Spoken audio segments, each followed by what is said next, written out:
All systems go. Clear for liftoff.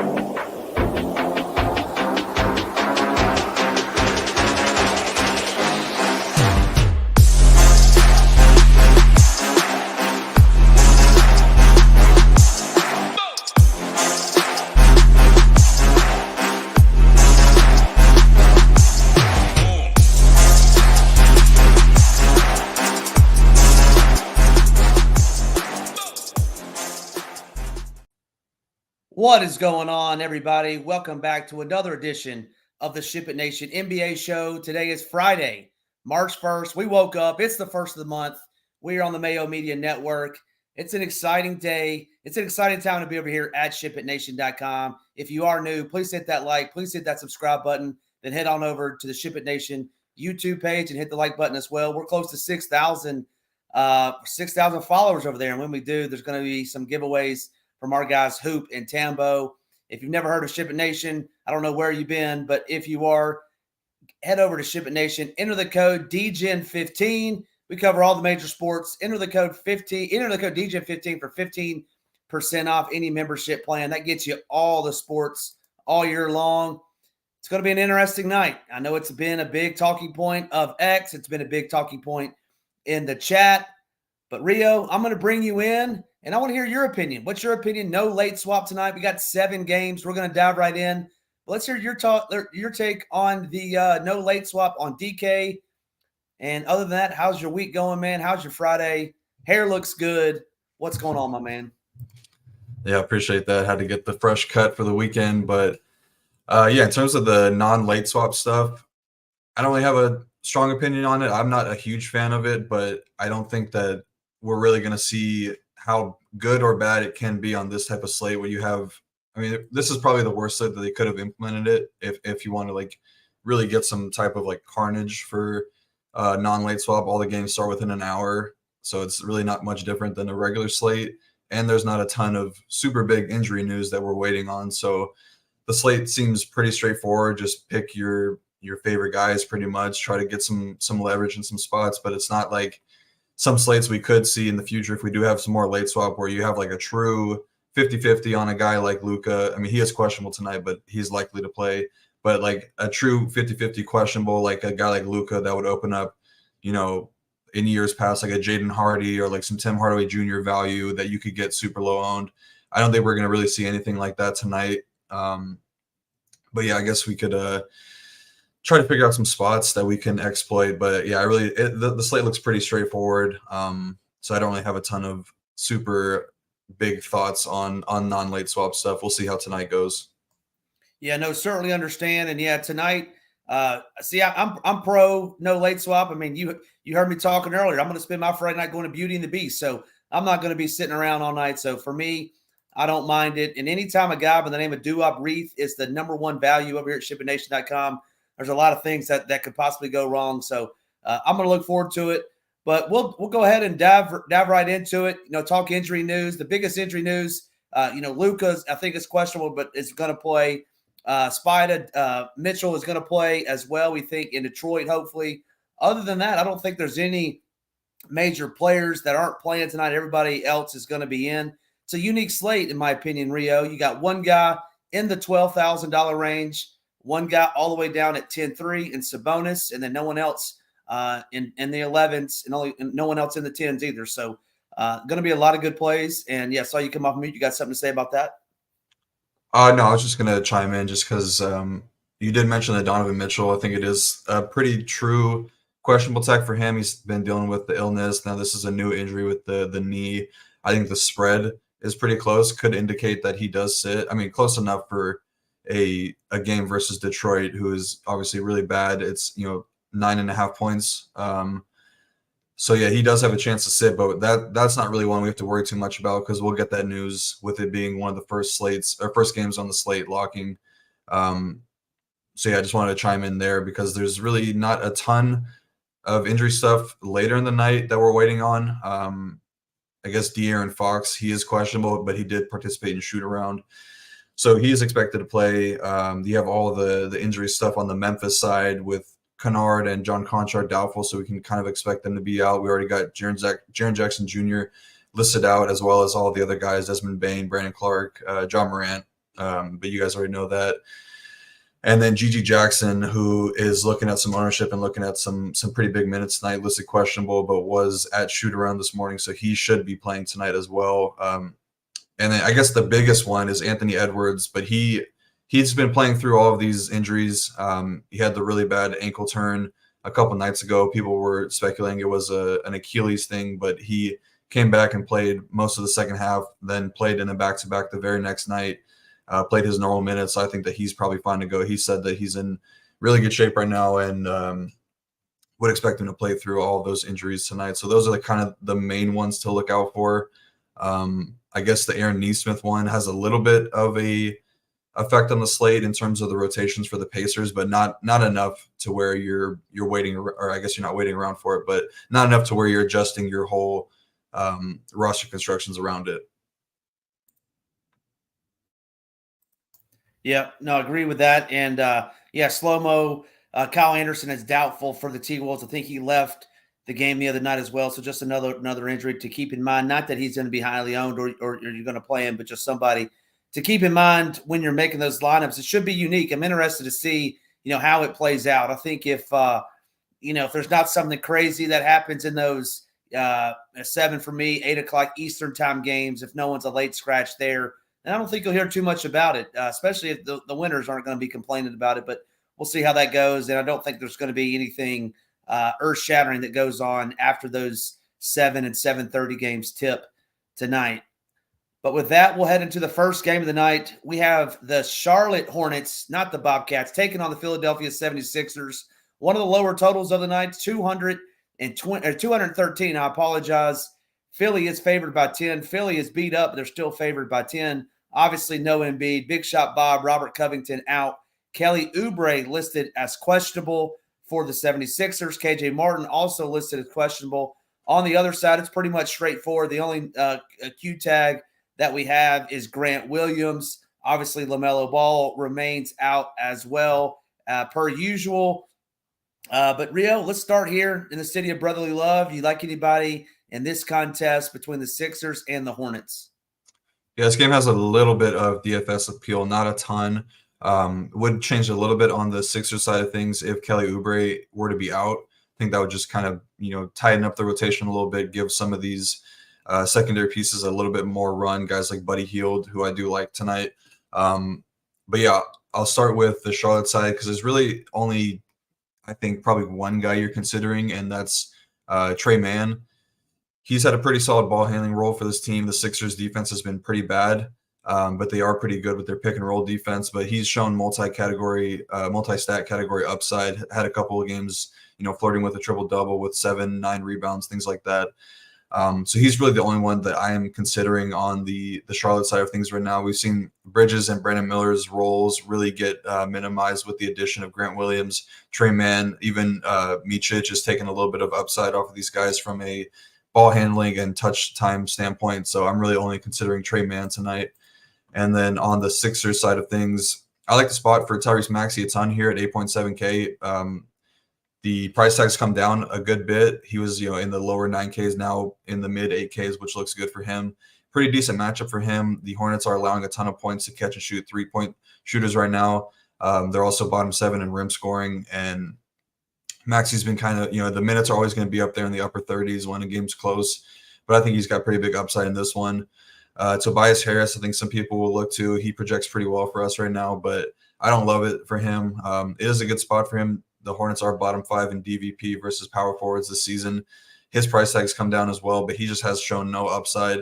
Maybe with the Sixers being a little bit more thin tonight with no DeAnthony Melton, KJ Martin listed questionable, Kelly Oubre listed questionable. If those guys miss, you're looking at a pretty thin front court. So maybe he gets there from a minute standpoint, but I don't really love it. But I can get to some Buddy Hield at 6K a night. When he came over, he was playing a ton of minutes. He was scoring. He was really their second best option, and now he gets a really good matchup versus a team that's struggling with their 3-point defense. Bottom 7 in 3-point and catch and shoot defense, and Buddy is first on the team by a wide margin in both of those categories. So he would be my second favorite play on the Sixers side of things. And then, I'll keep an eye out on the starting lineup, or just if we hear anything about it, because Paul Reed, his minutes have really come down a lot lately. Just not playing good right now. So yeah, I would just keep an eye on that. I don't think that they're going to go to Mo Bamba starting, but definitely something to keep an eye on because his minutes are definitely trending down, just not playing good as of late. But yeah, not a ton of interest, just a couple guys in this game. Yeah, no, great breakdown. Just I agree with you on a lot of the fronts, especially Tyrese Maxey, one of my favorite point guards tonight, $8,700. The Hornets obviously aren't any good at all, and they're really bad against point guards. I actually side with Tobias Harris over Buddy Hield. I think Tobias Harris can get in there. They really struggle against wings. So give me Harris over Hield.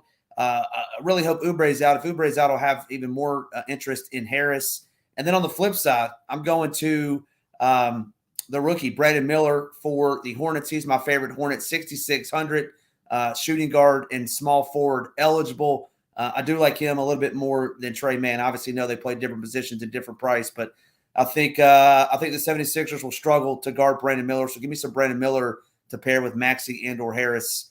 Really hope that Oubre's out, and I'll like Harris that much more. Moving on to the next game, we're taking Cleveland taking on the Detroit Pistons. The on-fire Detroit Pistons won a game, should have won another game. I saw you tweeting about the Knicks game not too long ago. That was egregious that the young man did not get that call on DiVincenzo, but you got Cleveland going into Detroit. Obviously, the biggest news of the slate will be Donovan Mitchell. Will he play? Will he not play? It is the first game of the night. Locks the 7 o'clock Eastern time, so we'll know well in advance whether or not Mitchell is in. Let's play the what-if game. Let's play the what-if Mitchell is out game, because I think we'll have a ton of interest in Mitchell should he play. So let's assume Donovan Mitchell's out, Rio. We'll start there. 221 point total. Cleveland favored by 8. Donovan Mitchell's not playing. Where are we going in this one? Yeah, I mean, I think Darius Garland is the obvious answer. Obviously, he's going to see a much bigger ball handling role. The usage is going to take a big upwards tick, and this would be a really good matchup for him. Pistons are one of the worst pick and roll defenses in the league this season, so I would love the spot for Darius Garland at just 6.8K. I think he'd have a ton of upside in that spot. And then Evan Mobley, obviously the next guy people would look to. I don't love the matchup as much for Mobley than some of these other guys on the Cleveland side of things, but he's been a pretty big beneficiary in games that Donovan Mitchell has missed. The DK points look really good from a per 36-minute standpoint, averages 46.7 DK points per 36.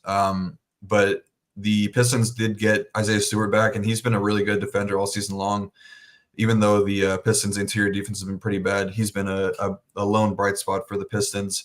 So I think that I would much rather look to Jarrett Allen, who's another guy who sees a pretty big usage bump. But the Pistons are bottom 7 in pick and roll man defense dead last in pick and roll man defense this season, as well as being a bottom 7 rim defense, also bottom 4 in DVP versus center. So he would be the guy that I would prefer behind Darius Garland, with Mobley being a close third.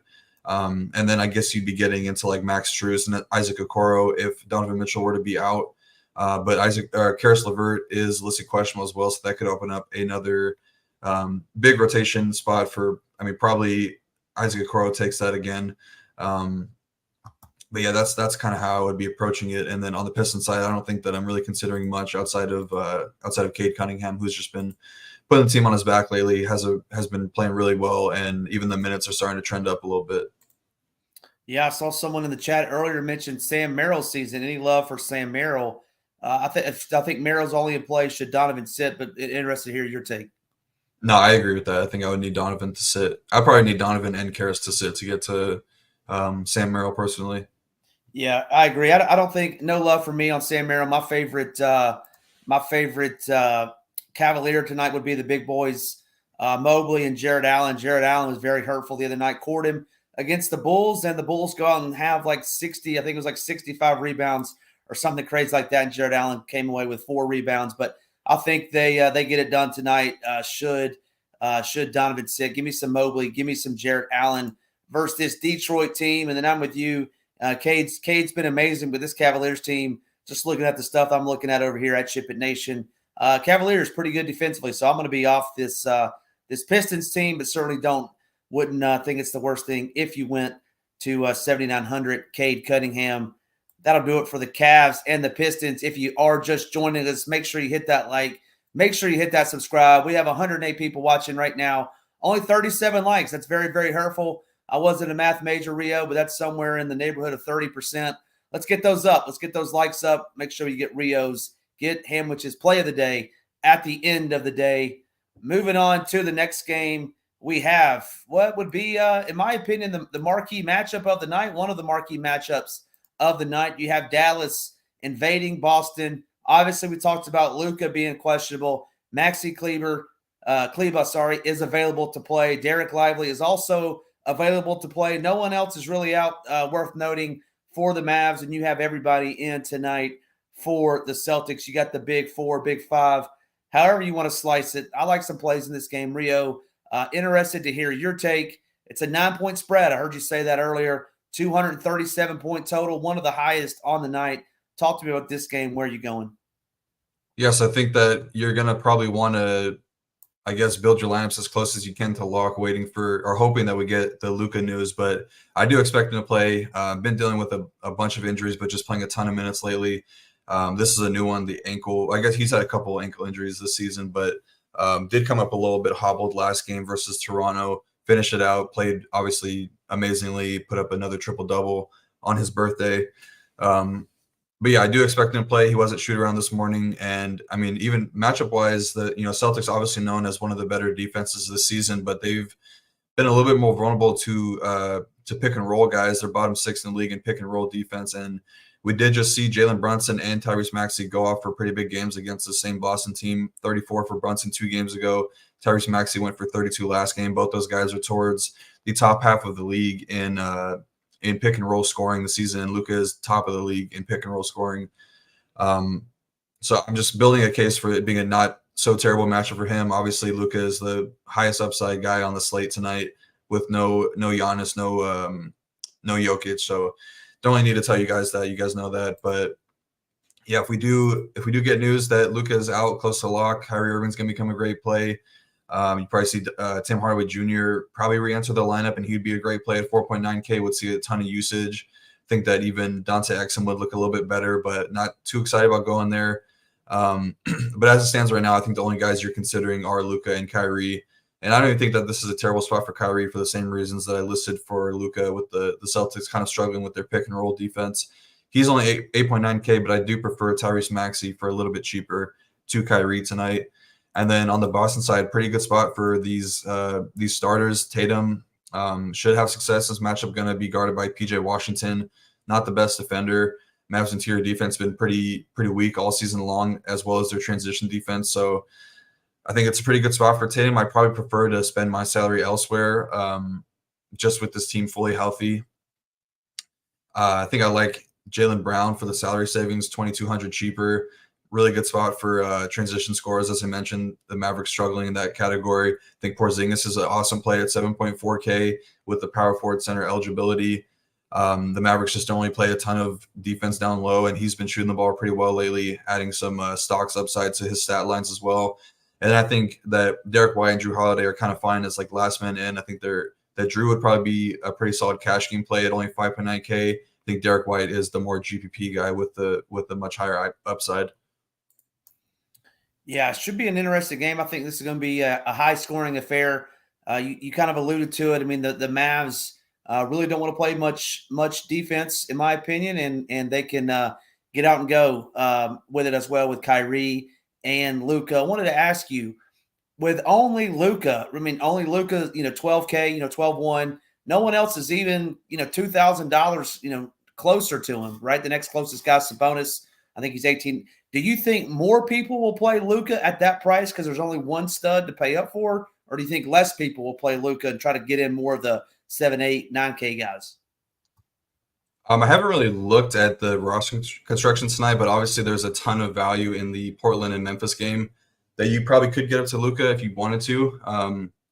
Both those guys have some center value tonight that you could definitely make it work. But the mid-tier does look pretty solid tonight, so I think it probably is more of a mid-tier type build. Yeah, and the thing with me is the way I'll be building my lineups is, you got to expect if the Mavs keep this game close, it's a 9-point spread. If they keep it close, Luka and Kyrie are going to be the two that keep them close. So to your point, I think Luka, Kyrie, only ones I really like tonight, and I would be remiss if I did not mention my boy Derek White, 6,500. Always love playing Derek White, just the different ways he can stack the stat sheet up. Great breakdown on there, Rio. Moving on to the next game, we have the Golden State Warriors headed into Toronto, 236-point total. Warriors coming off a game last night, the second half of a back-to-back. We saw them beat the Knicks in Madison Square Garden. Pretty good game. And then talk to me a little bit about this game. Obviously, you have Andrew Wiggins, who is out and has been out. Brandon Podziemski is doubtful, who played last night, but he's listed as doubtful tonight. So he's been starting. Want to see who would be starting in his place. Then on the other side, we pretty much have a full roster. Scotty Barnes leading the way. Emmanuel quickly. Talk to me about this game as well, Rio. Yeah, I just want to I agree with you, Sean, 100%. I don't know what this Brian Eller guy is talking about, but if you have a crystal ball and you let me know who's going to be not getting injured in the game, then you let me know. So sorry that I couldn't predict that. But next game of the night, Warriors, like you mentioned, Brandon Podziemski did get listed doubtful tonight. So they're going to have to roll a new starting lineup out there. We did talk about this in chat, me and Sean, a little bit, just curious about how they're gonna play this, because the Warriors have been running out Chris Paul and Klay Thompson in the second unit, and they really like that. So I think the thing that makes the most sense would probably be to bring Gary Payton II into the starting lineup, but that starting lineup could really struggle to score. Obviously, Steph is an elite scorer. Kuminga has been coming on as of late. Draymond Green could definitely set up the offense, but I mean Moody and Gary Payton just don't really have a ton of shot creation. Same with Draymond Green. So I don't know. I mean, the sneaky person they could add in, maybe Dario Saric, because he does have a little bit shot making ability. I think they want to keep Klay and Paul coming off the bench, just to man that second unit. So that's kind of how I'll just keep an eye on that if you could. But yeah, I would give it a little bit of a bump to Dario Saric and some MME stuff if you are considering him, because I do think that he has some upside. It's only 3.1K with power forward center eligibility. But yeah, this is a really good matchup for these Warriors. This Raptors team has been a team that I've been attacking DFS for the last couple of months. They're dead last in defensive rating over the past 2 months, giving up the 4th most rim points, 5th most 3-pointers per game. Pick and roll defense has been a little bit worse as of late as well, with Jakob Poeltl down low. Warriors been pretty solid defensively, but they're still allowing the 5th most points in transition, and the Raptors are second in the league in transition scoring. So this game does have some good game stack ability, has some pretty good shootout potential. Really love the spot for Steph Curry tonight. Really good price tag at only 9.1K. I'm seeing ownership pretty well kept in check for him.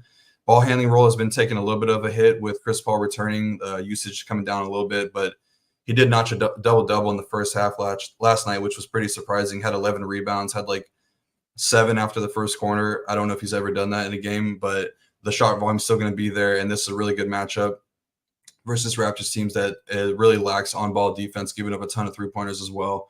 So I love Steph tonight. I think Kuminga is a good option at 6.4K. He was really aggressive last night in the win over the Knicks and showed his upside, went for 45.5 DK points. So I think he's got a ton of upside at that price tag with this team struggling to defend the paint. I think Draymond is okay at 6.3K, power forward center eligible. Could be a game where he flirts with the triple-double. But he's going to have to score double-digit points in order for that to happen. I'm not sure he has that in his bag right now. But I do like the upside of Draymond tonight. The minutes have been pretty kept in check for all of these starters, all of these players. They have this Warriors team is pretty deep right now in their bench. Obviously get a little bit more thin with no Wiggins and Podziemski, but they do have guys like Lester Quinones and Trace Jackson-Davis, Kevon Looney that they could toss in there. So I don't think we're going to see like 32 to 34 minutes out of any of these guys in particular, but the matchup's good for Draymond. And then I like the spot for Klay as well. Really high upside off the bench at only 5.8K versus a team that's struggling versus three-point shooters. The minutes outlook could be a lot better as well with Pods missing. Maybe he gets close to 30 minutes, but he's going to check it when he's out there. Chris Paul could see an expanded role, but this is a back-to-back, and he's coming off the long injury layoff, so he could probably be capped around 24 to 26 minutes. But even then, he's shown pretty good upside at this price tag. And then Moses Moody, good value option tonight, 4K, going to continue to start, could see pretty big minutes. Like the spot for some of these Toronto guys as well. Scotty Barnes, his role has been increasing as a ball handler as of late. Showed triple-double upside a few nights ago. Always has that in his range of outcomes, but it is a tougher matchup. Jonathan Kuminga has been improving as an on-ball defender. I think that I like these secondary guys, Emmanuel Quickley and RJ Barrett, a little bit more with this Warriors team struggling to defend transition scores, and they both showed really big upside.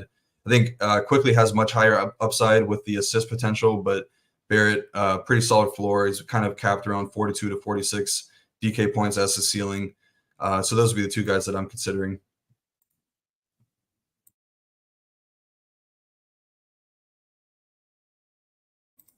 You're on mute. Oh yeah, sorry. I pulled a Hebrew. Was talking on mute. Sorry about that. Bad hosting. But I pulled up Michael's question. Any thoughts on? I did not hear you mention him. So any thoughts on Jakob tonight? I heard you mention him briefly.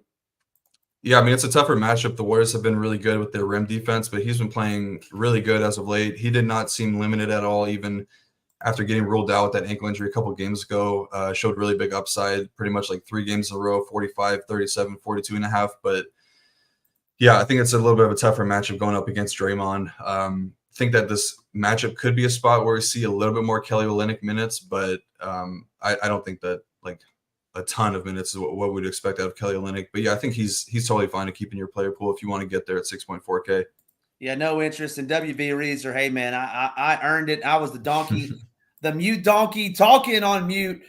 What a straight donkey. But, yeah, 2 players I really love tonight in this game. Scotty Barnes, that's no secret. His usage for this Raptors team, all the things he can do, triple-double upside against the team. I'm with my boy, not because of the plane. Your boy, Slapshot. Slapshot Mo, GS gets killed. Golden State gets killed. I don't think it's because the plane was delayed. I just think they're going in. They're going to get beat. No Brandon Podziemski. Scotty Barnes, I really like. And then on the other side, I think Kuminga, really like Kuminga tonight. They're going to ping pong back and forth against each other. I think Kuminga goes off. And I'm glad you didn't mention Klay Thompson too much, Rio. I was going to let you have it. I know you wrote him up, but, man, that guy looks really good on the bench. Don't come off mute. He's a donkey. Klay Thompson can't play anymore. What were you going to say? I love Klay tonight. I think that he's got huge upside off the bench, especially in this matchup. So I'll continue to play him. Yeah, I don't think that there's I don't want to say that I want to read into this too much, but yeah, the plane did get delayed. I think that they didn't take off till 5 or 6 a.m. this morning. International travel obviously kind of sucks, but it's not too far of a plane ride, so I think they'll be okay. But yeah, I mean, there's some downside. I just don't know if Toronto is blowing anybody out right now. Yeah, I didn't say they were going to blow them out. I do think Toronto wins. Let me put some money on that. Then get in the Discord, talk some trash. When they do, if they lose, you won't see me for the rest of the night, Rio. But moving on to the next game, we have 160 people watching, 58 likes. Come on, people, get those likes up. Want to give you these plays of the day. Do not play slow-mo, Brian. I know you're, for whatever reason, you don't keep going to slow-mo, but don't play him tonight. You'll get a definite 0. And, hey, like Rio said, man, just go play in the big boy contest tonight. You got all the answers. You'll take it down. Best of luck to you in your contest tonight. Moving on to the next game, we have the Portland Trailblazers and Duop Reef heading into Memphis to take on my Memphis Grizzlies. No Jaren Jackson Jr., no Ja Morant, no Desmond Bane, no Steven Adams, who doesn't play there anymore. Man, who is this team? No one knows, Rio. Lowest total of the night, 207. My Memphis Grizzlies, little 1-point favorite tonight. A lot of value. If you haven't yet done so, make sure you get over to SHIPIT Nation and read Rio's slate plan. It's amazing, as always. There's a lot of Memphis pieces in here you like, Rio. Talk to me about this. Talk to me about the Portland Trailblazers and the usage of one Anthony Simons.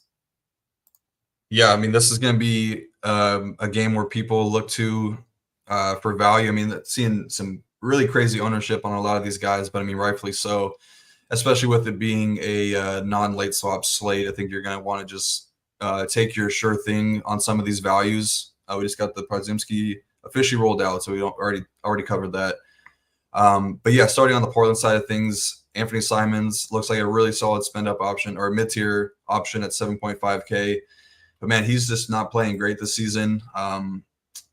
Yeah, I don't know. I mean, this could definitely be a spot where he puts up a ceiling-like performance. Obviously, Memphis is not. I mean, they've held up really good defensively on the backs of Jaren Jackson Jr. and Vince Williams. Those two have really just been the anchors on the defense. They won't have Jaren Jackson tonight, so their interior defense is going to definitely get much worse. But I do think that, I mean, Vince Williams has been an elite defender this season. So whichever one of Simons or Grant he's going to be defending, I will probably take an underweight stance. I think that he probably is on Jeremy Grant for the size, which means that Anthony Simons probably going to be guarded by Jordan Goodwin, which would be a fine spot for him. So, yeah, I would prefer Anthony Simons to Jeremy Grant for that reason. But, yeah, I mean, he's going to take a ton of shots, should be playing a ton of minutes. This game is expected to be close, not expected to be a ton of points scored with a game total of 208, I believe, but it's going to be a close game. So I like Simons. And then I already mentioned Grant. I think he's going to be guarded by Vince Williams tonight, so that's going to kind of keep me off of him a little bit. But fine matchup for three-point shooters if you want to go there. I don't think that he's a terrible option, but he is coming in with around 40% ownership is what I'm seeing. So I think that kind of makes for an interesting underweight option in GPPs. And then, yeah, these centers, really Duop Reith, who is expected to start tonight for DeAndre Ayton, going to get a ton of ownership. I think that it's a pretty good spot for him. Grizzlies have been a little bit more vulnerable with their interior scoring. Obviously, no Jaren Jackson's going to make them much worse down low, so I think that he's a pretty fine value option at only 4.2K. I think if you want to make a little pivot, Jabari Walker, only $300 more. They could go more small with this Memphis team. They don't really have any true center. Trey Jameson's not going to play a ton of minutes. It's going to be him and Lamar Stevens. So Lamar Stevens is kind of more of a power forward. So I think that Jabari Walker could have a little bit more of a ceilings upside in this one. Maybe we see 26 out of him, 20, 23, 22 out of Duop Reith. I think that Jabari Walker would be a pretty solid GPP play at 4.5K with the power forward eligibility. And then on the Grizzlies side of things, yeah, I mean, there's not much to say. These guys are going to be really popular, and for a good reason. They're going to be thin. No Jaren Jackson, no Kennard, no John Conchar. Vince Williams going to have a huge role as the lead ball handler for this team. Really tough for me to get away from him even at 6.1K, but he's got multi-stat upside. Been kind of hovering around 6-7 assists and rebounds most games. Really one of the lone offensive weapons for this team. So I like him a ton at 6.1K. Not much to say there. Yeah, all these secondary guys are getting a ton of ownership. Santi Aldama going to play a ton of minutes. Gregory Jackson going to be coming off the bench most likely. I think he's got a little bit more scoring upside than Santi. So if you wanted to be a little bit more aggressive and be a max one of those two, that's kind of what I would think. I like Jordan Goodwin a ton at 4.7K as a value option. He left a ton of meat on the bone last game, only shot 1 for 8 from the field and still put up 30.5 DK points. He's a really strong value option in a really good matchup. I love him tonight. I think Zaire, there's going to be a ton of usage to go around with no Jaren Jackson. He's probably the second, third most likely guy to get that usage, him and Gigi Jackson, I would imagine. But yeah, he's got really a ton of minutes upside in this one as well. And then Lamar Stevens and Trey Jameson, I want to group together or B-max one of those two because I think those are the two likely guys that are going to be splitting the center minutes. I don't think that it's a lock that Trey Jameson starts in this one, but he is the most likely candidate. But I think Lamar Stevens could see some of those center minutes as well. So I probably want to be a max one of those two. Yeah, no, great breakdown. And I'm seeing Gigi Jackson as questionable as well. So obviously make sure that he is in the lineup. For me, and then also Ayton is questionable as well, or he might even be listed as doubtful. So just make sure that he's not in before you start jamming in all those centers. But I'm with you, Jordan Goodwin. What do you 30 and a half DraftKings points, 1 of 8 shooting the other night. Give me some of him, and then give me some Vince Williams, who he's their best player now by default with everybody that is out. But I'm going to go out on a limb and say Duop Reith does not get there. Not on the winner tonight. Hebrew, that's not a hot take. It's Duop Reith. If he beats me, he beats me. I understand the price and everything. But someone had asked, Rough Buff Fire had asked, why are they popping in all the models? Just their price, right? Their price. Someone's got to score the points, get all the rebounds off all the bricks. So that's why they're projecting so well, even with such a low total, just because of their price. Rio, would you agree with that? Yeah, that's all it is, really. Price and opportunity. Obviously, these are two of the worst offenses in the league. So it might take 3 overtimes for them to crack the game total of this one. But I mean, you're just looking at price and opportunity. All these guys are going to play a ton of minutes. Yeah, that's all it is. I agree with you though. It's a gross game. So if you want to take an underweight stance on it, then by all means go ahead. To me, this is what our guy, and we're thinking about him, DJ always talks about, this is what we call donkey chalk, in my opinion.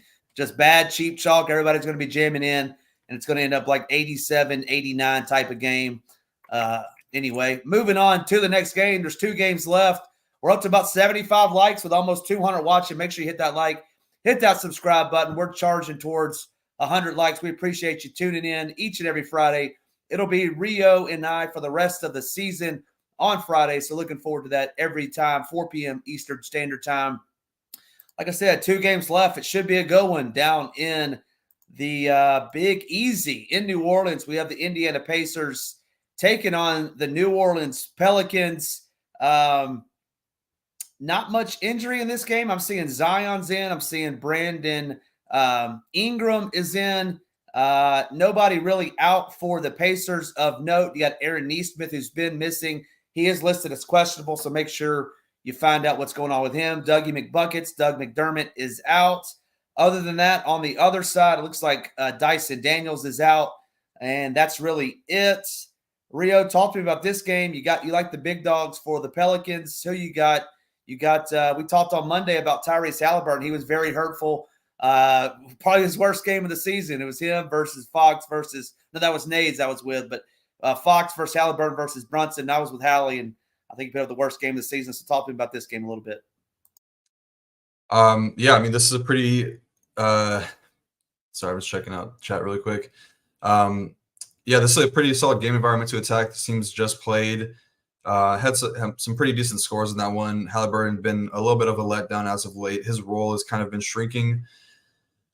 Did have a pretty good game versus Herb, though. Put up 46 DK points, which I think is, that's a positive going up against Herb Jones, who I view as one of the elite defenders in the league. But yeah, I mean, Halliburton's going to come with no ownership tonight.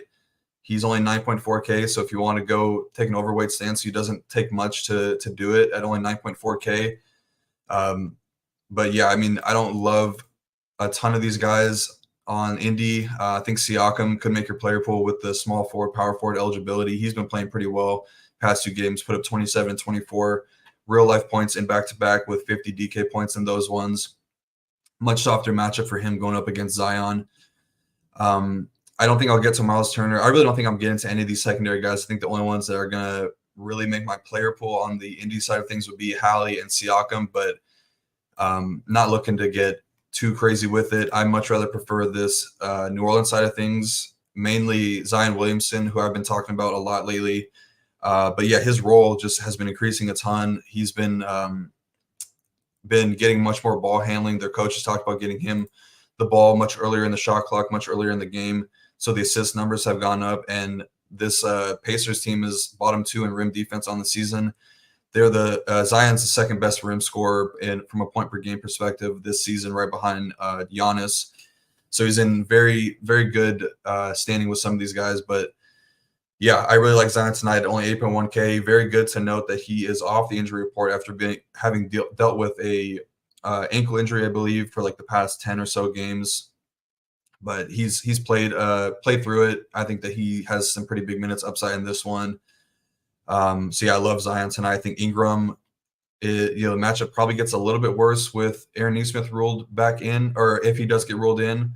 But yeah, I don't know. Not a ton to say. I don't love the upside for Ingram when all these guys are healthy. CJ had a really good game last time out, only 7K, but not the best spot for opposing 3-point shooters. The Pacers do a really good job taking away catch and shoot stuff. They're first in the league in that category. And then I think you can keep Herb Jones and Trey Murphy both in your player pool because this team is going to want to run more small ball lineups. I think Herb Jones has been kind of acting as a small ball center. Obviously, Larry Nance got the start in the second half over Jonas Valanciunas. I would not expect him to start tonight, but it's something to keep an eye on. I mean, I don't think you're playing Larry Nance over these Memphis or Portland value guys, but it's not the craziest thing in the world. yeah, really looking at Zion mainly in this game, and then a little bit of interest in Tyrese Halliburton and Pascal Siakam. Yeah, and I see my guy. Where does comment go? Where are you, Marley? Marley's going to get in the action tonight, living that dad life. Marley's going to get in. No late swap, so he's going to get in. It's late. He's Eastern time too. So welcome to the streets, Marley. Yeah. So I'm going to put you on the spot, Rio. Put you on the spot on live television. Point guard position. Tyrese Halliburton versus Scotty Barnes versus Donovan Mitchell. All three pretty much priced the same, 94, 93, 9,200. Rank those 3 point guards for me, assuming obviously Donovan Mitchell is in. So I would rank it Donovan 1, Scotty 2, and then Halliburton 3. Yeah, I think I would agree with you on that. But our ownership right now is showing the exact opposite. I don't think Halliburton gets to 12% owned. I mean, this Pelicans defense, second best defense versus point guard from what I'm looking at. I think Halliburton's the lowest owned out of those three. I would agree with you, though, on the ranking. Sorry, go ahead. I didn't mean to cut you off. Oh, no, that's pretty much all I had. See Marley in chat. I got to check out the MMA stuff. Obviously, if you guys like watching MMA, we definitely have the best team in the industry, in my opinion. Obviously, I'm a little bit biased, but yeah, these guys have definitely helped out a ton of members, Kyle Marley and Titletown. So yeah, definitely check out their stuff later on today or tonight if you have time. Pretty weak MMA card. I'm sure that Marley and Title would agree with me, but always money to be made. You always want to be made. You're biased. You're not biased because you work here. You're biased because you took down, two of the cards. Hoops taken down back-to-back MMA cards, the stuff that Marley and Title put out. Absolutely phenomenal. But I'm with you. Going back to Tyrese Halliburton, I think he is, out of those three, number 3. But this is a great spot for him, GPP, if you wanted to play him. And 20 max, 150 max, something like that. No one's going to be on him, in my opinion. I think he's sub 5% owned, just strictly based on that matchup. But yeah, that's where I would go there. We got one game left, and before we get to that game, I want to make sure if you are new, you have heard about the code DGen15. Give you 15% off any membership we plan. We talked about Marley. We talked about Title. They cover MMA every weekend that it is on the card. Been absolutely lights out. PGA, Hoop, Tambo, the rest of the team just crushing that. My guy Rio always in the NBA Discord, pumping that out. Head on over to SHIPITNation.com. Enter that code. It's about $505 for the annual package. That includes every sport that we offer over here. One game left on the card tonight, Rio. Before we give out our plays of the day, we have a pretty good one.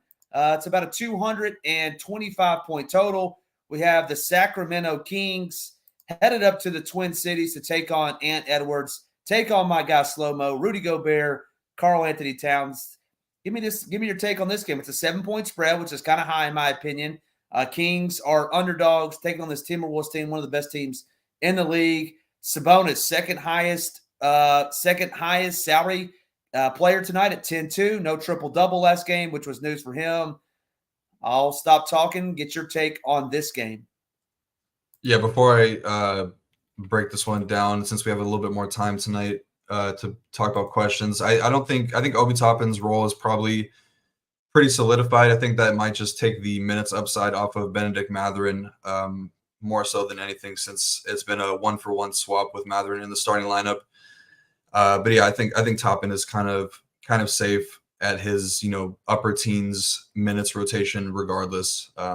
That's kind of what I'm expecting tonight if Nesmith is in. But yeah, this game obviously I think this is like the big injury news on the slate, because Anthony Edwards and De'Aaron Fox both listed questionable, although I do expect both of them to play.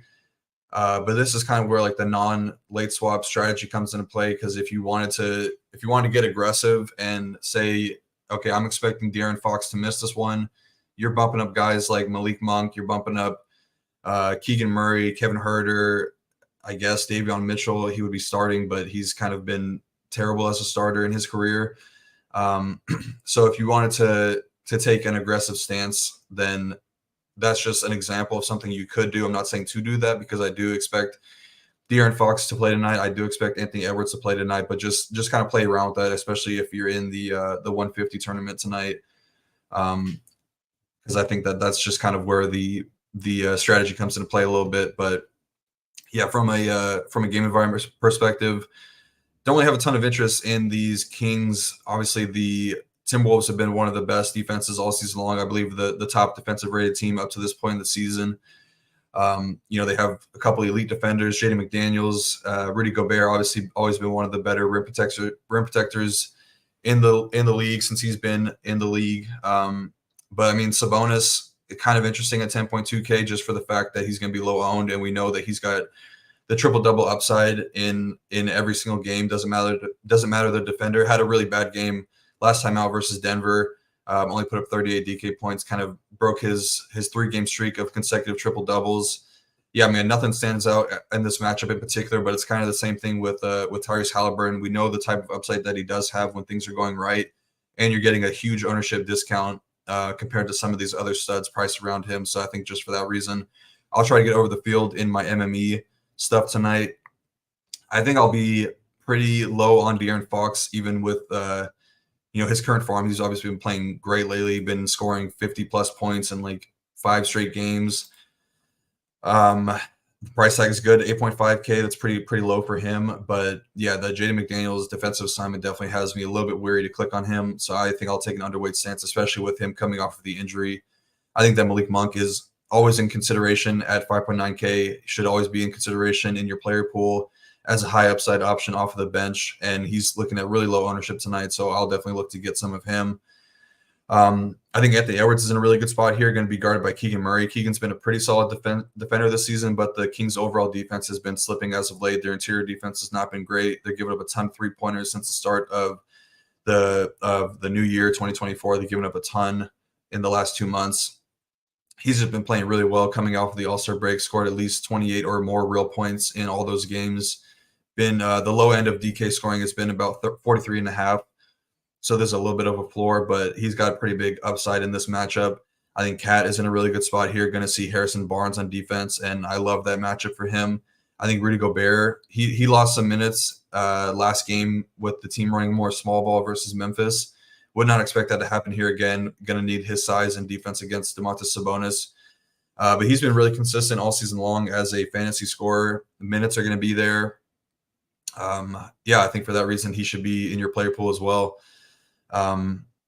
And I guess if you want to look at Mike Conley at only 5.3K, but I don't think I'll get there tonight. I just don't think there's much upside on him. Yeah, I would agree with you on Conley. I think there's other ways to get there.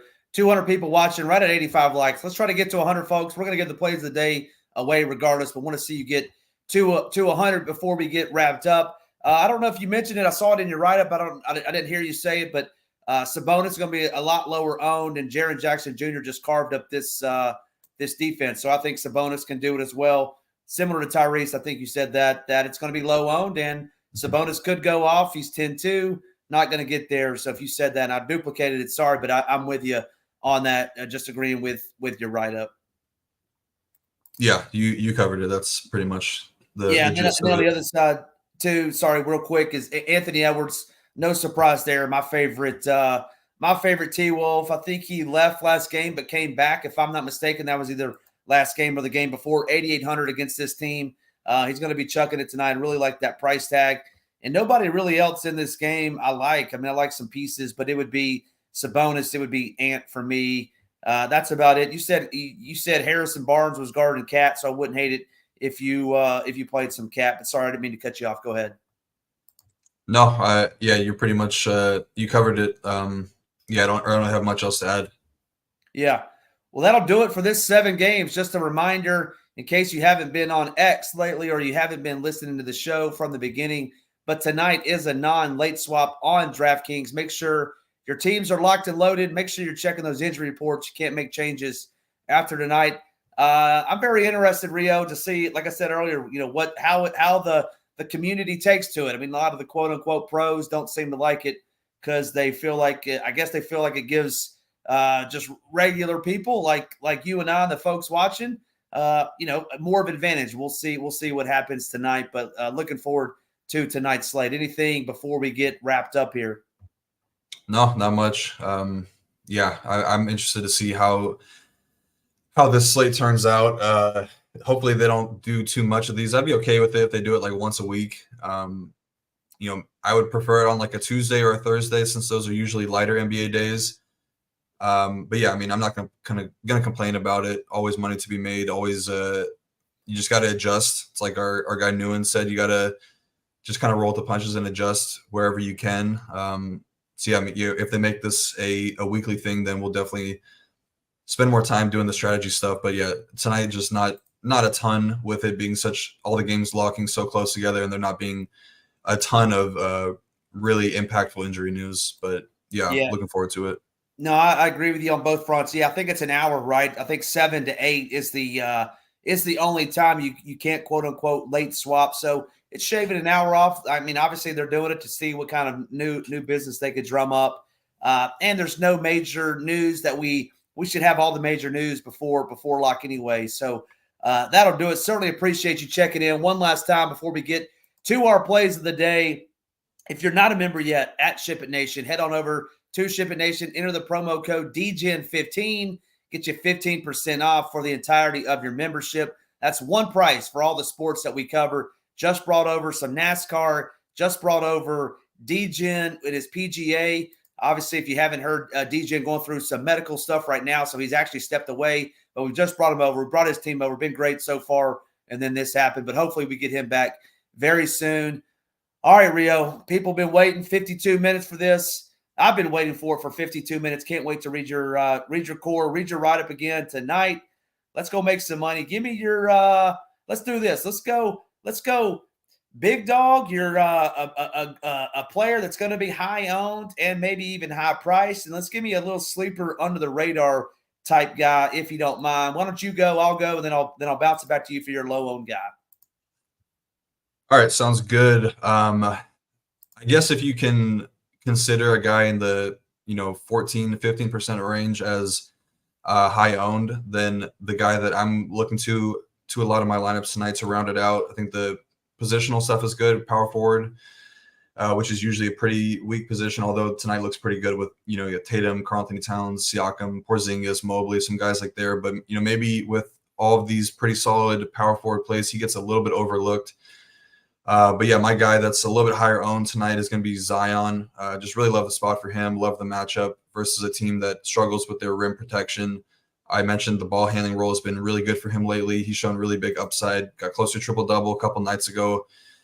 But yeah, I love the spot here tonight for Zion. So he's going to be the higher owned guy that I'm looking at. And then the one guy that I think will come in a little bit overlooked.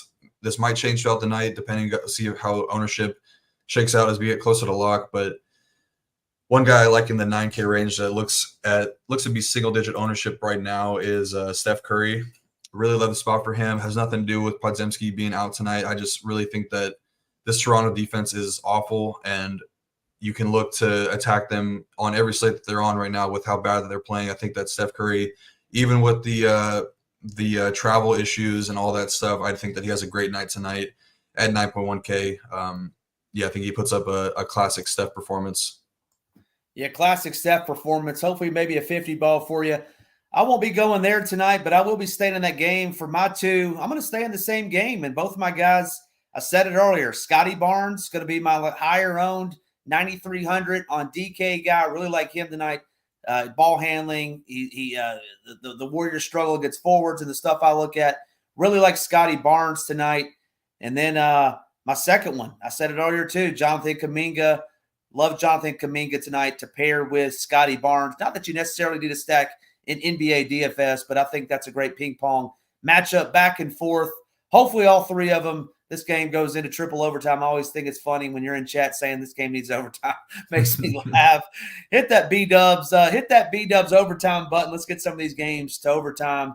That'll do it for us. We certainly appreciate everyone tuning in. I will be back on Monday. Rio and I will be back next Friday night, same time. But for Rio, I am Ham. We'll see you soon. Let's ship it.